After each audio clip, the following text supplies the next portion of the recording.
안녕하세요. 김태훈의 현명한 투자자 방송 시작하겠습니다. 오늘은 SK하이닉스에 대해서 좀 말씀을 드리겠는데요.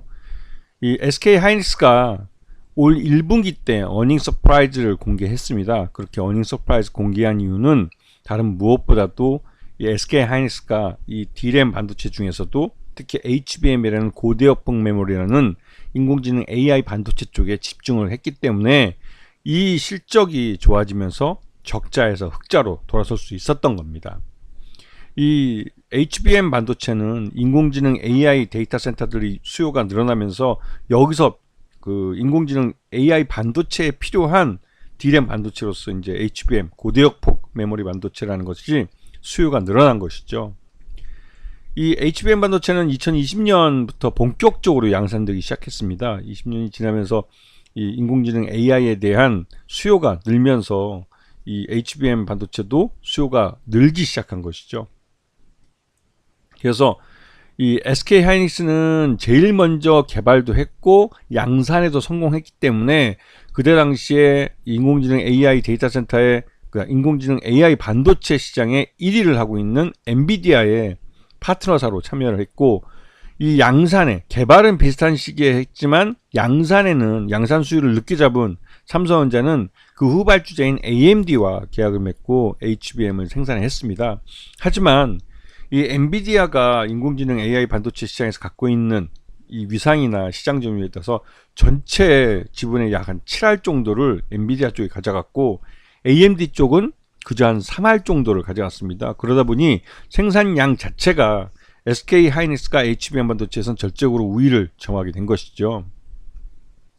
그리고 이러한 것은 지난 2023년 이 전체 D램 반도체 중에 HBM이 차지하는 비중이 8.4%밖에 되지 않았지만 올해 2024년에는 HBM 반도체가 전체의 20% 정도 즉 그 전체 물량의 20% 정도를 차지하는 정도로 이제 매출 비중이 커졌기 때문에 이쪽에 SK하이닉스는 거의 올인하다시피 한 겁니다.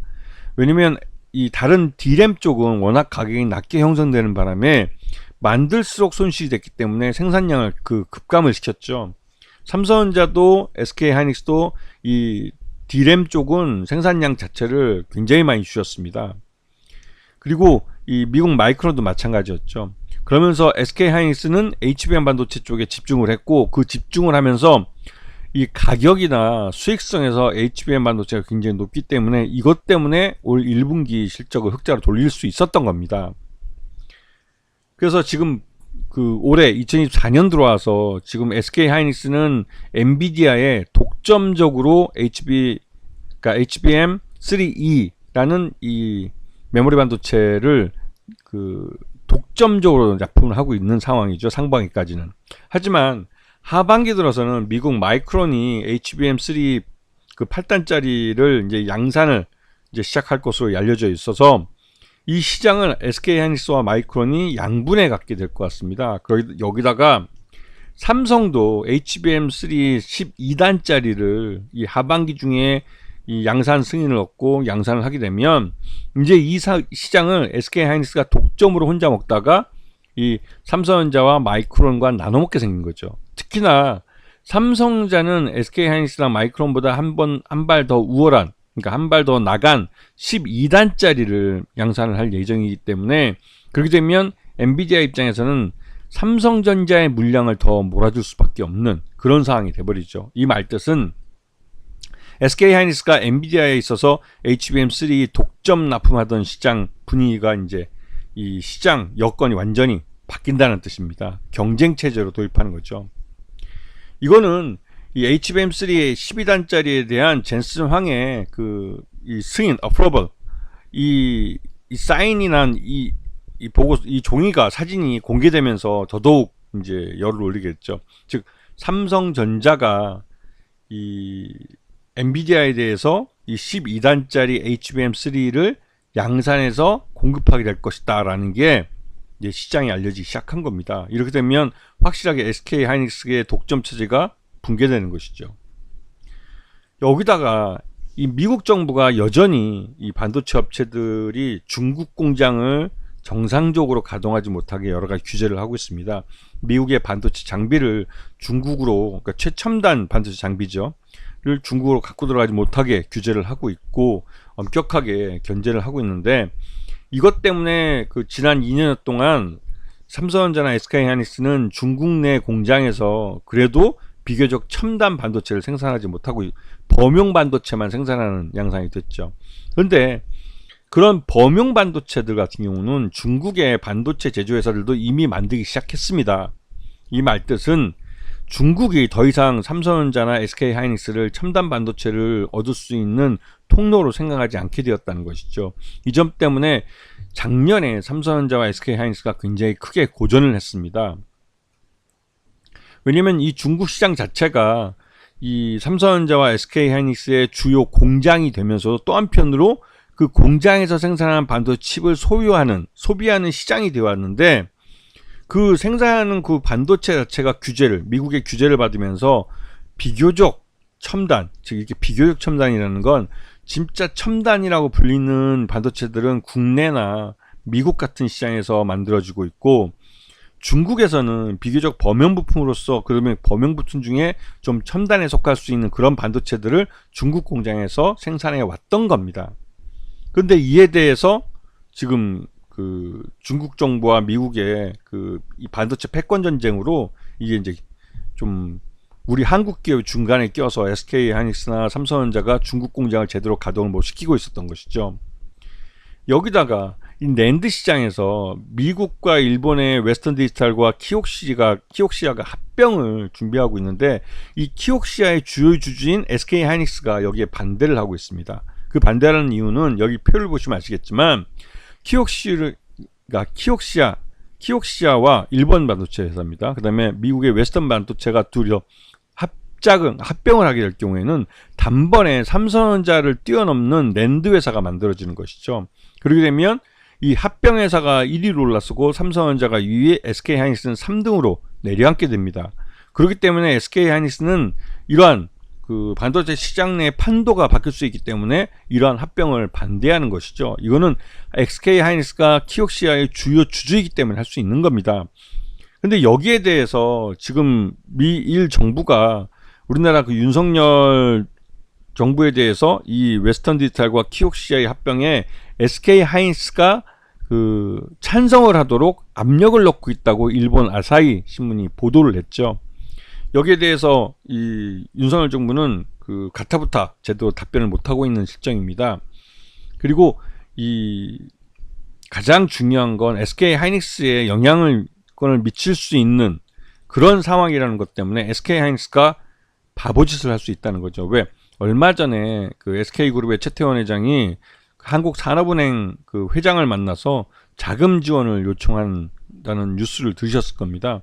그만큼 SK그룹이 굉장히 어려운 상황에 내몰려 있는데요. 그러다 보니 이 정부의 눈치를 볼 수밖에 없고, 윤석열 정부는 미국과 일본 정부의 눈치를 보고 있기 때문에 웨스턴 디지털과 키옥시아의 합병이 조만간에 될 가능성이 높고, 그렇게 될 경우 삼성전자도 SK하이닉스도 이 낸드 시장에서 갖고 있던 기득권을 놓치게 될 가능성이 큽니다. 그러면 이제 이 그러니까 이 메모리 반도체 시장에서 한국 반도체 기업들이 나름대로 주도권을 쥐고 이끌었던 이 기득권이 흔들리게 되는 것이죠. 그 책임이 누구한테 있는지를 분명히 아셔야 되는 겁니다. 자, 지금 현재 SK하이닉스의 유동부채를 보시게 되면 굉장히 많다는 걸 느낄 수 있죠. 벌써 부채 총계가 지금 지난해 46조에서 지금 47조로 좀 늘어난 상태인데요. 그러다 보니 SK하이닉스는 이 부채가 점점 늘고 있어서 문제입니다. 이거는 수익성이 좋아서 점점 이 부채를 까나가야 되는데, 반대로 지금 부채가 점점 늘고 있다는 문제가 나오고 있는 것이죠. 그리고 요번 1분기 실적을 봤을 때는 매출 외형이 영업수익이 12조 원 정도까지 나왔고, 전년 대비해서는 굉장히 많이 늘어난 겁니다.